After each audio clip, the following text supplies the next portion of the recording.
Oh yeah. Teamwork, right? There you go. Dave, how much does the weather affect what you can get out of a game like this? Yeah, a lot. I mean, there's some things that wouldn't have happened, obviously, with the dry field, but I wanted to test the guys with what came. You know, I think it's an opportunity to see how they respond to something that's out of their control. I was excited about the second half, to be honest, just the way that, you know, they were wet, they were cold.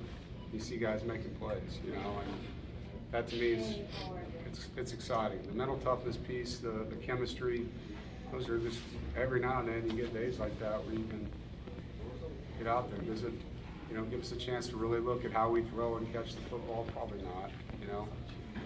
But there's a lot of other things in football, you know. I thought we ran the ball effectively. I thought the defense did some good things, you know, creating takeaways and knocking the ball out. So those are positives. You got to see some young guys make plays, you know. Deception makes a big play.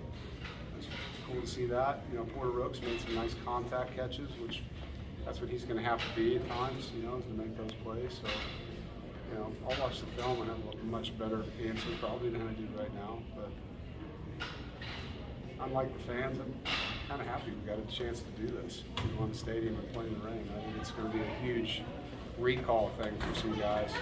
Like center snapping the ball in those conditions, you don't get a lot of time to do that.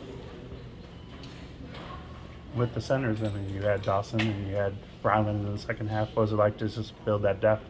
Yeah, we held Dylan out this week, and the whole week of reps for Dawson was great. He's a really versatile guy. I'm really glad he's here. He's played all 5 spots this spring on the O-line, and as you guys know, Bryson Speeds was kind of that for us in the past. So to have someone that can play in multiple positions at his age is really valuable for our offense. And then Ryland to get some, you know, key reps there. That's a position that we need to continue to build and grow. Today was the first time we saw Brennan get some live reps out there. What do you take from his spring, kind of adjusting into this new offense, this new system?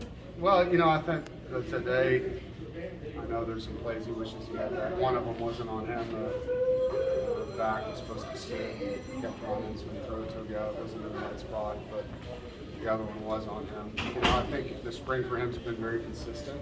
He's really good with the guys. He's an encourager. He's confident. He's able to tell everybody what to do. You know, and when play calls come in, he knows the entire ins and outs. There are some new things in the offense from Coach and I's year away from him, so that piece has been a learning piece. But it's been fun to see him in the offense, and I like, you know, how he's taken to the guys and how they're taking him.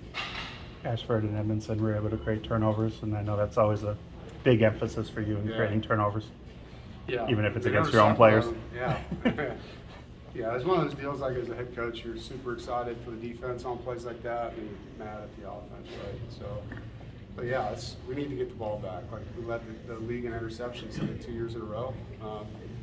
That gives your offense opportunities to score more points, and obviously more points mean more wins. So we want to continue working hard at the takeaway aspect of the game, and on the flip side, we need to take care of the ball better.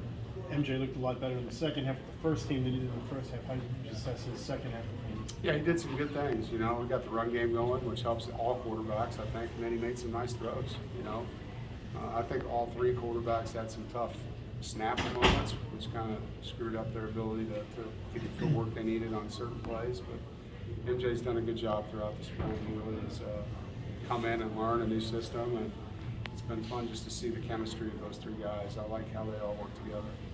Doesn't get asked about a lot, but how's the kicking situation?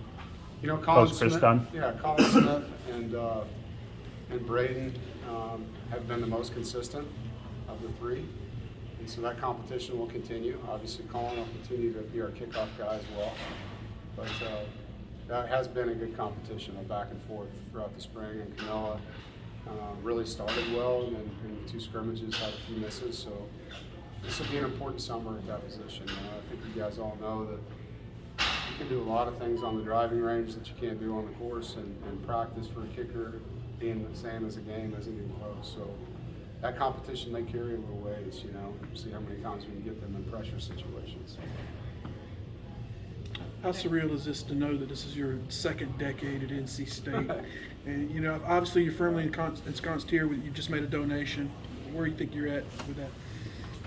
Well, we're super happy to be here. I can tell you that. We love NC State and Raleigh, and the new program, One Package Powered, it's a dream come true for Sarah and I to be able to help so many young people and their families with programming for students that need that. And we've been a part of that with Jacob, and you know, to be able to give back to something that's meant so much to us is it's really one of the coolest things we've done, you know, as a married couple, and so really excited about that. And as far as the decade piece, it's weird, you know.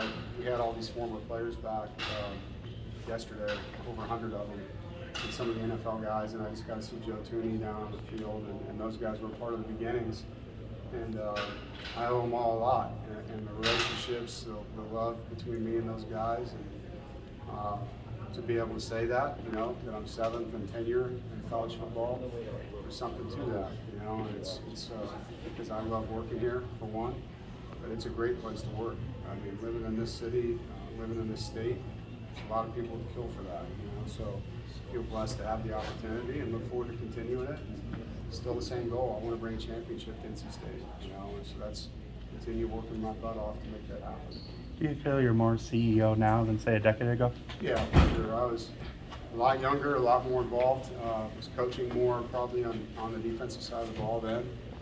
I still work with special teams when I can to help out, but definitely the way this game has changed and the staff sizes have gotten so much bigger as a head coach, it's hard to be a play caller, in my opinion, and run the organization the way it needs to be run. So I also have a tremendous staff. You know, I have such a great group of guys that coach under me.